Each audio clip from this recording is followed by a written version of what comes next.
Thank you, Mr Speaker, and thank you for granting this urgent question. It is right that the UK Government answers questions today and answers them quickly, because this morning the Supreme Court dealt with a question of law. There is now a massive question of democracy. Hear, hear. Some of the Westminster parties are already widely celebrating this morning's decision, but I think it's safe to say that their thoughtless triumphalism won't last very long.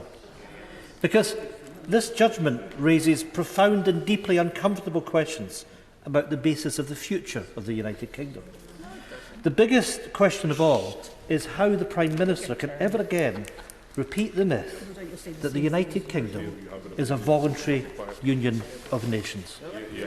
In 2014, the Smith Commission made it clear that, and I quote, "Nothing in its report prevented Scotland becoming an independent country should the people of Scotland so choose."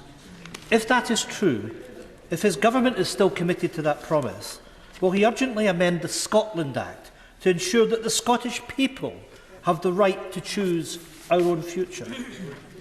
If he fails to do that, is he deliberately choosing to deny democracy? Because a so-called partnership in which one partner is denied the right to choose a different future, or even itself to ask the question, cannot be described in any way as a voluntary or even a partnership at all.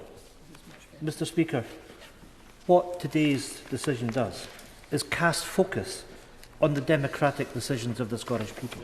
Since 2014, the SNP has won 8 elections in a row. We have secured multiple mandates. The question is, how many times do people in Scotland have to vote for a referendum before they get it? The more contempt the Westminster establishment shows for Scottish democracy, the more certain it is that Scotland will vote yes when the choice does come to be made. Absolutely. Because Scotland didn't vote for Brexit.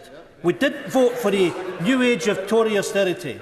We didn't vote for this Prime Minister. And we haven't voted for the Tories in Scotland since 1955. What we did vote for was the choice of a different future.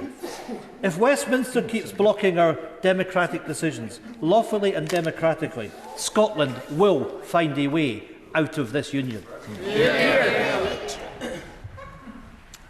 Mr Speaker, I would raise a couple of points to the Honourable. This idea that there was a mandate delivered in 2021 in the Holyrood elections is completely misleading.